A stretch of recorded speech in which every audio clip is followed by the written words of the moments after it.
नमस्कार दोस्तों, मेरा नाम है गगन और स्वागत है आज के इस वीडियो में जहां हम बात करने वाले हैं Hyundai की ग्रैंड i10 नियोस के बारे में।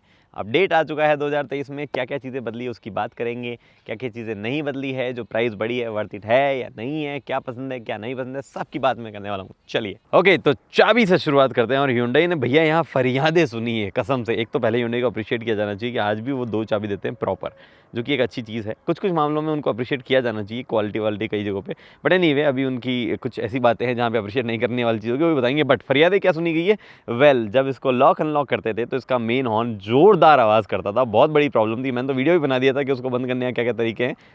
अब देखो आप, छोटा हॉर्न आ गया है। जी हाँ, एक ड्यूअल हॉर्न दे दिया गया है। एक छोटा हॉर्न है जो कि आपके लॉक अनलॉक के टाइम काम करेगा। बट यहीं नहीं रुकी Hyundai, अगर आप दोनों बटन दबाए रखोगे, एक्चुअली अगर आप दोनों बटन दबाए रखोगे तो थोड़ी देर में इंडिकेटर जो देखो फ्लैश होने वाले हैं, 3 2 1, ये देखो इंडिकेटर फ्लैश हुए।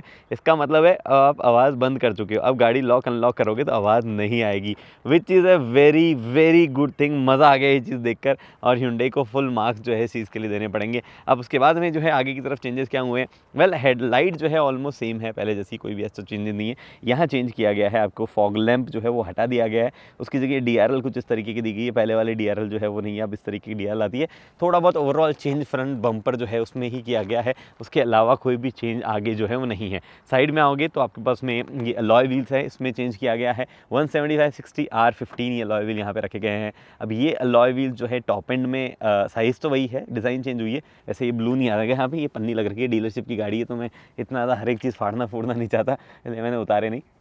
अलॉय की डिज़ाइन चेंज की गई है, बट एक प्रॉब्लम है, जो लोअर ट्रिम्स है उसमें अब अलॉय नहीं आएगा। Hyundai ने वहाँ पे अलॉय हटा दिए हैं। वो अलॉय जैसे दिखने वाले स्टील रिम देंगे, और जो सबसे नीचे वाले हैं उसमें जो है स्टील रिम भी नहीं आएंगे, वो प्रॉपर व्हील कवर के साथ में आएगा।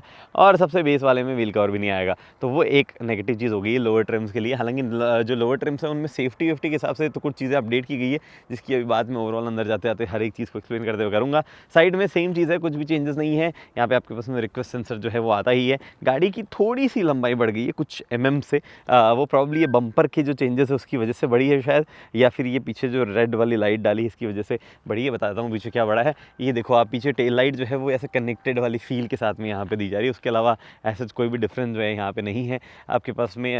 मतलब जो छोटा मोटा डिफरेंस क्रिएट हो रहा है उसकी वजह से ये हो रहा है। बाकी वही चीज़ें हैं, वही सारे फीचर्स है जो पहले आते थे बाहर में देखने में। जो अपडेट किया गया है अंदर की तरफ, उसकी बात कर लेते हैं कि अंदर क्या क्या चीज़ें हैं। अंदर में चलता हूँ, और सबसे पहला अपडेट तो जो है आपको यहीं से दिख रहा होगा।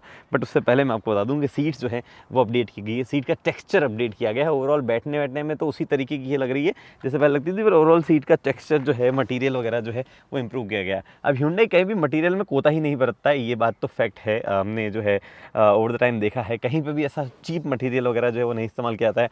फिट एंड फिनिश कमाल होती है, कोई भी दिक्कत नहीं होती है। एक मैं ये हटाता हूँ, ये मैं हटाना पता नहीं कैसे भूल गया। फिट एंड फिनिश जो है वो कमाल होती है गाड़ियों की, वो उसमें कोई प्रॉब्लम नहीं होती है। अब बंद कर लेता हूँ इसको मैं, और गाड़ी में कर लेता हूँ चालू। एकदम साइलेंटली स्टार्ट होगा। 1.2 जो 1 लीटर टर्बो चार्ज इंजन है, 3 सिलेंडर वाला, जो कि थोड़ी बहुत आवाज़ करता था बट गजब इंजन था, वो अब जो है वो नहीं आता है। बट यहाँ पे जो है यही चीज़ें आपको मिलती है। क्या क्या चीज़ें हैं, क्या कुछ चीज़ें कैसी लग रही है उसकी मैं बात कर लेता हूँ क्विकली। इस तरफ से शुरुआत करते हैं। इस तरफ जो है आपके पास में वही सब मटीरियल है, कोई भी चेंजेस ऐसा नहीं है। आपके पास विंडो और ORVM वगैरह जो है उसके कंट्रोल यहाँ पे देखे जाते हैं। एक चीज़ जो एडिशन हुआ है यहाँ पे, ये जो बटन आप देख पा रहे हैं, ट्रैक्शन कंट्रोल का नहीं रहा। अगर आप यहाँ देखेंगे तो ट्रैक्शन कंट्रोल के साथ साथ में ये ESC इलेक्ट्रॉनिक स्टेबिलिटी जो है उसके लिए भी काम करता है। इलेक्ट्रॉनिक स्टेबिलिटी कंट्रोल जो है वो ऐड कर दिया गया है। उसकी वजह से अब हिल होल्ड कंट्रोल जो है वो भी यहाँ पे ऐड हो गया है। तो आप जब हिल पे होंगे तो वो आपको वहाँ पे जो है थोड़ी हेल्प करेगा। उसके बाद में अगर आप नोटिस करेंगे तो यहाँ पे जो है ऑटोमेटिक लिखा आ रहा है। जी हाँ, ऑटोमेटिक हेडलैम्प के साथ में गाड़ी आती है। हालांकि ग्रैंड i10 उन कार्स में से ये जिनमें अगर आप ऑटोमेटिक हेडलैम्प नहीं आते और फिर भी ऑन छोड़ जाते हो तो भी लाइट जो है वो बंद हो जाती है। बैटरी सेवर जो फीचर आता है, बैटरी पूरी ड्रेन नहीं होती है। इधर आपको एक और अपडेट जो आउटराइट में बोल रहा था देखी जाएगा, वो है क्रूज कंट्रोल का एडिशन यहाँ पे हो गया है। लेकिन एक और चीज़ नोटिस करेंगे, जो इधर वाले बटन हैं वो एक्चुअली MID कंट्रोल करने के हैं। MID में बड़े बदलाव यहाँ पे देखने को मिले हैं। अगर कैमरा एडजस्ट हो गया है, अब मैं आपको दिखाऊं तो पहले ऐसे बड़ी MID आती थी इस तरफ, और ये डुअल जो है एनालॉग मीटर वाला सेटअप नहीं आता था। बट अब आपके पास में यहाँ पे हो गया टैकोमीटर, जो कि अभी देख पा रहे हैं यहाँ पे से काम कर रहा है, और उस दूसरी तरफ स्पीडोमीटर जो है वो दिया गया है आपको। और बीच में जो MID है उसमें मल्टीपल सेटिंग्स आपको मिल जाती है। स्पीडोमीटर है, रिफ्लेक्शन है, यहाँ पे एक्यूमुलेटेड इन्फो है, टायर प्रेशर मॉनिटर, जी हाँ, ट्री एडवाइजरी PMS जो है वो इंट्रोड्यूस कर दिया गया है, वो एक अच्छी चीज़ यहाँ पे है। डोर जो मैं पहले बोलता था, आपको याद हो तो, वो सेटिंग यहाँ पे है। तो डोर सेटिंग जो है उसमें सिंपल सा लॉक अनलॉक कब होना चाहिए, लाइट्स जो है उससे रिलेटेड सेटिंग्स है, one touch illuminated ambient light, जी हाँ, फुटवेल लाइटिंग जो है वो ऐड की गई है। यहाँ पे फुटवेल लाइटिंग की फोटो आप यहाँ पे देख पा रहे हैं। और उसके बाद में जो है यही सेटिंग्स है, हेडलाइट, टाइम आउट, इल्यूमिनेशन, और टच करने पर इंडिकेटर जो है कितने फ्लैश मारना चाहिए, ये सेटिंग्स वगैरह जो है यहाँ पे आप देख पा रहे हैं। इल्यूमिनेशन ओवरऑल जो इंस्ट्रूमेंट क्लस्टर है उसकी सेटिंग्स आप जो है यहाँ से चेंज कर सकते हैं। और एक्यूमुलेटेड इन्फो, ट्रिप इन्फो जो है वो बेसिकली आपको यहाँ पे 2 वाली जो मिल रही है वो यहाँ पे देख ही पा रहे हैं। बाकी वार्निंग लाइट्स वगैरह जो है सब कुछ वैसे ही है जैसे पहले हुआ करती थी। उसके अलावा अगर आप यहाँ पे देखेंगे तो स्टीयरिंग में किसी भी तरीके का कोई बदलाव नहीं है। लेदर आप स्टीयरिंग व्हील जो है वो आपको अभी भी मिलता है, टॉप एंड में, लोअर में नहीं आता है, और वो काफ़ी बेकार सा है उनका, जो नहीं आता है वो चिकना हो जाता है एक सर्टेन टाइम के बाद में, बट उतना भी नहीं है कि मतलब जैसे 2-3 सालों तक तो कोई भी परेशानी वो भी नहीं देगा, बट ये लेदर वाला बेस्ट है। यहाँ पे आपके पास में जो है रेन सेंसिंग वाइपर नहीं आते हैं, नॉर्मल वाइपर जो उनके कंट्रोल यहाँ दिए गए हैं। उसके अलावा इधर जब आप देखते हैं तो यहाँ आउटराइट कोई भी चेंजेस नहीं दिखेंगे आपको, वही टच स्क्रीन है, वही एंड्रॉइड और एप्पल कारप्ले जो है पहले देखने को मिलता था वही आपको अब यहाँ पे मिलता है। कुछ भी चेंज ऐसा जो है टच स्क्रीन वगैरह में नहीं है, और काफ़ी सारे फिजिकल कंट्रोल्स जो है टच स्क्रीन के आसपास दिए गए हैं, which is a nice thing. Easy to operate है, फास्ट है, कोई दिक्कत जो है ऐसा नहीं है। सेटिंग्स में जाके मैं आपको 2-4 और चीज़ें बताता हूँ उसके बारे में। सिस्टम, ब्लूटूथ, ये मीडिया सेटिंग्स, कीबोर्ड, डिफ़ॉल्ट वगैरह सेटिंग्स जो है आपको यहाँ देखने को मिलती है। एकदम नो नॉनसेंस स्क्रीन है, आपके पास में फिजिकल बटन्स हैं जो कि टच स्क्रीन बंद करने के भी काम आ सकते हैं, और वॉल्यूम और ट्यूनिंग जो है चेंज करने के काम आते हैं। ऑटोमेटिक एसी पहले भी आता था, कोई भी उसमें भी चेंजेस नहीं है एज सच।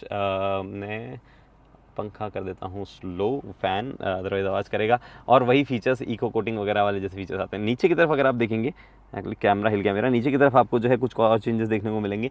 यहाँ पे टाइप सी का एडिशन हो गया है, जो कि बेस वर्जन को छोड़ के सब में दी जाएगी। ये जो आप देख पा रहे हैं ये टॉप एंड वेरिएंट में मिलेगा आपको। ये वायरलेस चार्जर है, पहले भी ऐसा ही आता था, एज एन एक्सेसरी टाइप लग रहा है। जो लोअर ट्रिम है वो कुछ ऐसी लगेगी शायद आपको, और जो टॉप एंड है उसमें वायरलेस चार्जर आता था वो कुछ ऐसी लगेगी आपको। ये USB से आप जो है कनेक्ट कर सकते हैं अपना एंड्रॉइड और एप्पल कारप्ले, और आपके पास एक एडिशन USB यहाँ पे भी है, विच इज़ नाइस। ज़्यादा फ़ोन होते हैं लोगों के पास में, तो यहाँ पे देखो कितने चार्ज कर सकते हो, 1 2 3 एक साथ चार्ज हो रहे हैं। वायरलेस चार्जर पर रख के करोगे तो एक और वहाँ पे भी चार्ज हो जाएगा, विच इज़ अ नाइस थिंग।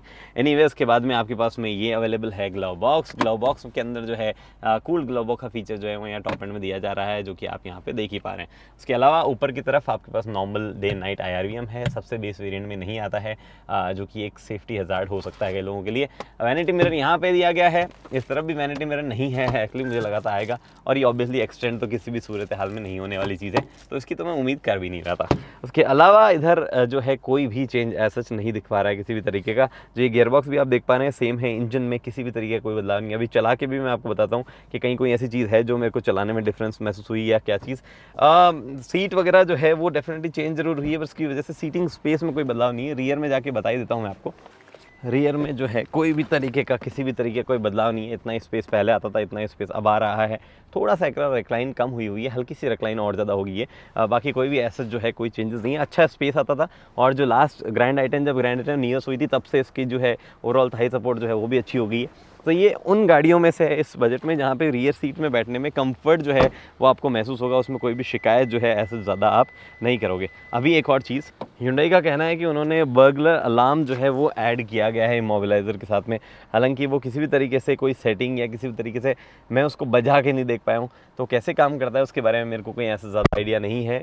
बाकी अभी एक काम करते पहले चला लेते हैं। अब एक चीज़ की बात मैं पहले ही कर दूं ड्राइव इंप्रेशन पे जाने से पहले ही, जो मैं भूल गया था, वो ये कि 6 एयरबैग आते हैं। आप यहाँ देख रहे हो एयरबैग लिखा हुआ है, तो 6 एयरबैग जो है वो आपको मिलने लग जाएंगे। और सेफ्टी के लिहाज से कुछ और चीज़ें भी की गई है, स्पेशली जो वेरिएंट्स हैं उनमें जिस तरीके से सेफ्टी फीचर्स डिवाइड किए गए हैं, तो लोअर ट्रिम्स जो हैं वो थोड़े ज़्यादा बेटर इक्विप्ड आते हैं सेफ्टी फीचर्स के साथ में, जो कि Hyundai का पुराना अंदाज़ है। मतलब वो बहुत पहले एक्चुअली सारे बेस ट्रिम में भी बढ़िया सेफ्टी फीचर देते थे, फिर बीच में उनको थोड़ी अलग सी हवा लग गई, तो 4-5-6 सालों से जो है वो नहीं दे रहे थे, बट अब वापस जो है उन्होंने बेस ट्रिम से जो है सेफ्टी फीचर्स देने शुरू कर दिए हैं। तो वो एक अच्छी चीज़ यहाँ पे हुई है। उसके अलावा जो है चलने में क्या चेंजेस हैं, कोई चेंजेस नहीं है ऑनेस्टली। वही इंजन है, वही 1 लीटर इंजन है, 1.2 लीटर इंजन है जो हमने देखा है अब Hyundai ग्रैंड आइटन के साथ में अब तक, या i20 के साथ में भी for that matter. 1 litre turbo बहुत बढ़िया इंजन था, बहुत बढ़िया चलता था, फ्यूल एफिशिएंसी से चलता था, लेकिन कोई खरीदता नहीं था, इसलिए Hyundai ने बंद कर दिया। और उसके बाद में आपके पास में 1 लीटर डीजल जो है वो पहले ही बंद हो चुका था हमारे लिए, और सीएनजी जो है वो डेफिनेटली एज एन ऑप्शन जो है आपके पास अवेलेबल है। बट आई थिंक सीएनजी जो है वो भी अगेन ज़्यादा लॉजिकल हो जाएगा अगर आप ऑरा पे थोड़ा ध्यान देंगे। ऑरा में भी सिमिलर फीचर अपडेट्स आए, बट उसका जो एसएक्स है, not the top and SX option but the SX है, वो थोड़ा सा ज़्यादा बेहतर लगता है in terms of value for money proposition. और सीएनजी आपको चाहिए तो उसमें अवेलेबल जो है वहाँ पे आपके पास में हो जाएगा। यहाँ पे मुझे लगता है कि Hyundai को थोड़ा सा जो स्पोर्ट्स वेरिएंट है उसमें कुछ फीचर्स या अलॉय व्हील्स वगैरह जो है वो नहीं हटाना चाहिए थे। वो एक बहुत ही बढ़िया प्रोपोजिशन जो है फिर भी रह जाता है काफ़ी लोगों के लिए, बट नेवरदलेस जो है वो यही है। और गाड़ी जो है इन जनरल कैसी है चलाने में उसकी मैं बात कर लेता हूँ। तो सस्पेंशन सेटअप वगैरह सब जो है जब ग्रैंड आई10 का प्रॉपर अपडेट आया था तभी से काफ़ी अच्छे हो गए थे। कुछ भी ऐसा सच मेजर जो है प्रॉब्लमेटिक चीज़ नहीं है। मेजर प्रॉब्लमेटिक यही है हमारे देश में ट्रैफिक बहुत बढ़ गया है। अभी अगले 2 किलोमीटर लंबा जाम जो है मुझे यहाँ पे हैंडल करना पड़ेगा, उसके बाद मिलते हैं। हाँ जी, तो ट्रैफिक तो चला गया है, और इस बीच में मुझे एक और चीज़ मेरे काबिल दोस्त निखिल ने याद दिलाई कि Hyundai ने अपना लोगो जो है उसमें उसकी फिनिशिंग जो है वो थोड़ी सी बदल दी है। तो वो आप देखेंगे यहाँ पे भी एक्चुअली काफ़ी सुंदर लग रहा है, और आगे पीछे भी जो है वो थोड़ा सा अलग है। मैं बात कर रहा था कि सस्पेंशन वगैरह गाड़ी के बाकी कैरेक्टरिस्टिक कैसे हैं। वेल चेंज तो देखो कुछ भी नहीं हुआ है उनमें से, बट जो चीज़ डेफिनेटली मतलब मुझे हाईलाइट करनी हो ये कि थोड़ा सा एक तो स्टीयरिंग में हल्का सा मुझे बदलाव लग रहा है कि हल्का सा वेट डालने की कोशिश की है Hyundai ने, और एक ओवरऑल स्ट्रक्चरल रिजिडिटी में उन्होंने कहा है कि हमने रीइंफोर्समेंट्स किए हैं। हालांकि ऐसा कोई नाम नहीं लिया कि कहीं हाई स्ट्रेंथ स्टील एक्स्ट्रा लगाया है या समथिंग, बस उन्होंने ये बोला कि रीइंफोर्समेंट किए हैं। तो कैरेक्टरिस्टिक्स वगैरह कहीं भी कोई कुछ ऐसा बदलाव जो है वो नहीं है मेरे ख्याल से। अगर ये स्टीयरिंग में कुछ हल्का फुल्का काम किया हो तो किया हो उन्होंने, और बाकी स्टीयरिंग अभी भी लाइट है शहरों की स्पीड पे। हाईवे पे उतना ज़्यादा हैवी नहीं है, वो कॉन्फिडेंस डेफिनेटली नहीं आता है। और साथ ही में राइड क्वालिटी डिसेंट है। जो ख़राब शार्प झटके हैं वो डेफिनेटली जो सेगमेंट में कई गाड़ियाँ जैसे स्विफ्ट हुई, टियागो हुई, वो ज़्यादा बेहतर एब्जॉर्ब करती है इसकी बजाय। बट हाई स्पीड पे प्लांटेड रहती है गाड़ी, कोई इशू ऐसा नहीं है। आपके पास में सस्पेंशन में लॉन्ग ड्यूरेशन तक कोई भी आवाज़ जैसी कहीं कोई शिकायत नहीं है, वो भी एक अच्छा पॉइंट इस गाड़ी के बारे में। और साथ ही में अच्छा पॉइंट ये है कि ओवरऑल रिलायबल है, अच्छा रिलायबल इंजन है, मेंटेनेंस जो है बहुत कम है। गियर बॉक्स क्लच सब पहले जैसा है, क्लच लाइट है, गियर बॉक्स से थ्रो शॉर्ट है, अच्छा है, कोई भी दिक्कत नहीं है। और फ्यूल एफिशिएंसी जो है सिटी में आप मान के चलो अराउंड 12-13 आप निकालोगे। अगर आप लाइट फुट चलते हो थोड़ी ज़्यादा निकल जाएगी, और अगर आप हाईवे पे बात करोगे तो 16-17 चलोगे। अगर आप प्यार से चलते हो तो वहाँ पे आप 18 तक भी जा सकते हो, 18-19 तक भी जा सकते हो। बस यही चीज़ें हैं ओवरऑल जो मुझे इस गाड़ी के बारे में बतानी है अंदर से बैठ के। तो जी कंक्लूजन क्या है, 5,70,000 से लेके 8,47,000, मोटा मोटी 2-3 हज़ार आगे पीछे माइनस कर सकते हो। ये प्राइस चार्ट प्रॉपर्ली आपके पास में अवेलेबल है। इस प्राइस रेंज पे गाड़ी डेफिनेटली एक्सपेंसिव हो गई है, काफ़ी एक्सपेंसिव हो गई धीरे धीरे होते। इनफैक्ट जनवरी में प्राइस अपडेट हुई, उसके बाद में नया लॉन्च आया तो फिर से प्राइस जो है अपडेट हुई, तो उस वजह से जो है यहाँ पे काफ़ी ज़्यादा चेंजेस आ गए हैं और महंगी हो गई है। बट द फैक्ट इज़ कि ओवरऑल सारी गाड़ियाँ वैसे ही धीरे धीरे महंगी तो हो ही गई है। और Hyundai जो है उसके डीलर्स जो है काफ़ी नोटोरियस है, अच्छा खासा डिस्काउंट ऑफर कर देते हैं अगर आप मांगने बैठो तो।